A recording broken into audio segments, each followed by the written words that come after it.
यहाँ से जब जाए तो अहद लेकर जाएंगी, जो भी फैसले यहाँ से होगा पूरी ताकत के साथ हम सब मिलकर उसको अंजाम तक पहुंचाने का काम करेंगे। मैं चंद बात सिर्फ ये कहना चाहता हूँ, समाज सुधार की सबसे बुनियादी बात यह है कि इसकी जरूरत क्यों पड़ी, हम इस हालात में पहुंचे क्यों। आप देखोगे दिल्ली और गुड़गांव से लगते हुए जितने भी इलाके हैं उन सब का दूध भी दिल्ली बिकता है, उन सब की सब्जियां भी दिल्ली बिकती है, क्योंकि उनके पास यातायात के साधन है, उनकी कनेक्टिविटी दिल्ली से है। तो लेकर इस इलाके की हालात और परिस्थितियों को लेकर आप गंभीरता से एक यादों पर बैठकर ये तय करने का काम कर रहे हैं कि हमारी जो स्थिति है, हमारे जो हालात है, इस पर हम तमाम लोगों को बैठकर गंभीरता से चर्चा और विचार विमर्श करने की जरूरत है। तो आप सबने उलमा हजरात ने इसकी पहल की, मैं सबसे पहले मुबारकबाद देता हूँ और इलाके के तमाम जिम्मेदार लोगों से मैं चाहता हूँ उन हजरात की हौसला अफजाई का तालियों के साथ करें कि उन्होंने इस बेहतरीन पहल का शुरुआत की। मैं आप साथियों को बताना चाहता हूँ कि उलमाओं की जो कोशिशें रही है इस मुल्क के लिए, मैं केवल इस कौम के मुताबिक नहीं कहूंगा, मैं इस मुल्क के मुताबिक एक बात कहूंगा कि उलमाओं को जब जब भी इस मुल्क में जरूरत पड़ी, जब जब भी उलमाओं ने, आप इतिहास उठा कर देख लो, जब जब भी इस मुल्क को जरूरत पड़ी है उलमाओं ने आगे अगली लाइन में आकर, अगली पंक्ति में आकर कुर्बानियां दी इस इलाके को, इस मुल्क को बचाने के लिए।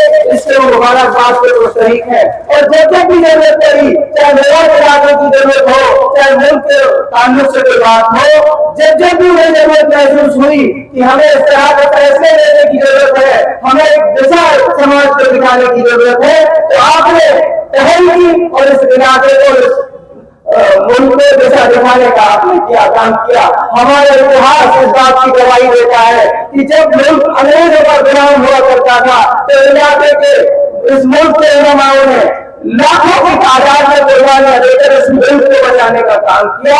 ये उलमाओं की कुर्बानियां हैं जो इस मुल्क के एक एक चप्पे चप्पे पर मौजूद है।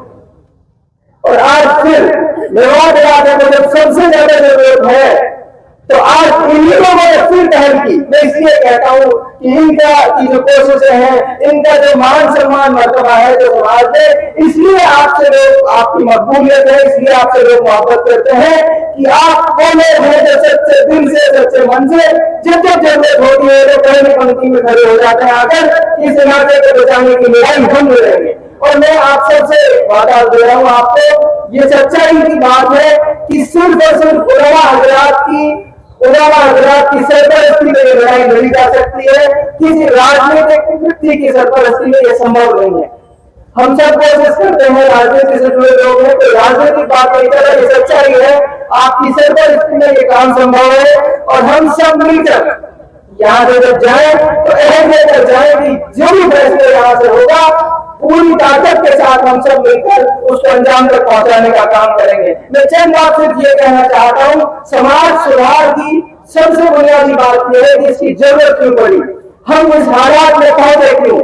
आप देखोगे दिल्ली और गुड़गांव से लगते हुए जितने भी इलाके हैं उन सब का दूध भी दिल्ली बिकता है, उन सब की सब्जियां भी दिल्ली बिकती है, क्योंकि उनके पास यातायात के साधन है, उनकी कनेक्टिविटी दिल्ली से है, रोजगार के साधन मौजूद है। हमारे इलाके को जानबूझकर सियासती एतबार से लगा लो, चाहे कैसे भी लगा लो, बहुत सारी साजिशें रही, उनके बच्चों को रोजगार से दूर किया गया। जब एक आदमी के पास रोजगार नहीं होगा तो रोजगार नहीं होगा तो किसी एक काम की बात नहीं कर रहा, तमाम कौमों की बात कर रहा हूं जिनके पास रोजगार नहीं है, कमाई का कोई संसाधन नहीं है, वो क्राइम नहीं कर जाते हैं, वो कानून की परवाह नहीं करते। फिर इसीलिए यही हालात हमारे साथ हुए हैं कि हमको साजिशन, हमारे नौजवानों को इस अंधकार की तरफ धकेला गया है और उस साजिश को समझने की जरूरत है। हम और आप सब मिलकर इन साजिशों को नाकाम करने की कोशिश करेंगे।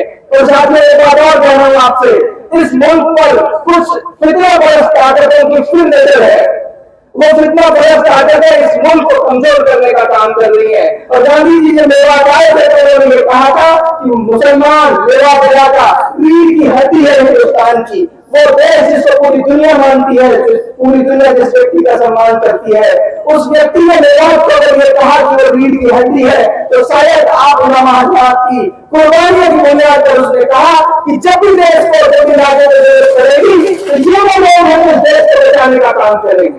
साथियों, बहुत जिम्मेदारी के साथ आपसे कह रहा हूँ, बहुत गंभीरता से सोचने की जरूरत है। न केवल मेवात को बचाने की जरूरत है, बल्कि इस मुल्क को भी बचाने की जरूरत है।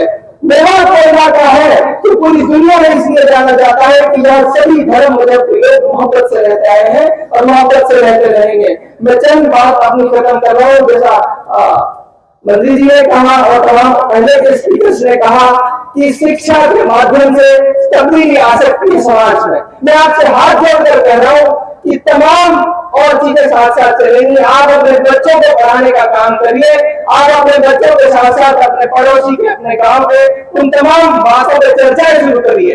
हमारे समाज में बहुत अफसोस के साथ कह रहा हूँ, तमाम चर्चाएं जो है कि उसके बेटे को क्या पीट दिया, फला के बेटे ने बोला कि से बड़ी गाड़ी ले ली, लेकिन इस बात की चर्चा नहीं है कि मेरा बेटा कहाँ पढ़ रहा है, उसका बेटा कहाँ पढ़ रहा है। जिस बात की चर्चा समाज में होती है उस तरह भी समाज का जहन बनने लग जाता है। आप हजरात से हाथ जोड़कर गुजारिश कर रहा हूँ, समाज में चर्चाएं शुरू करिए, समाज में बातचीत शुरू करिए कि शिक्षा के माध्यम से तब्दीली आ सकती है। अल्लाह के नबी ने भी कहा कि शिक्षा के लिए चीन तक भी जाना पड़े तो चीन तक भी जाइए। एक अकेली कौम है, अकेला मजहब ऐसा है इस्लाम, जिसके पैगंबर ने ये कहा कि माँ की कोख से लेकर और कब्र के गड्ढे तक आप इल्म हासिल करो। वो कौन इनमें सबसे पीछे आज ये हमारी पस्ती का, ये हमारी बदहाली का सबसे बड़ा कारण है। आप हजरात से हाथ जोड़कर कह रहा हूँ कि इन तमाम बातों को बारीकी से समझकर जो अभी फैसला आप हजरात देंगे, मैं अपनी तरफ से ये कह रहा हूँ। आप मुफ्ती साहब ने, मौलवी साहब ने कहा, 3 दिन कहा, मैं ये कहता हूँ ज्यादा भी नहीं तो कम से कम 5 दिन समाज मुझसे मेरे पूरे मैं इंशाल्लाह आप सबके साथ खुले से कंधे मिलाकर काम करूंगा। जहां भी आप मेरी जैसी जिम्मेदारी लगाएंगे इंशाल्लाह मैं पूरी ताकत के साथ उस पर करने की कोशिश करूंगा।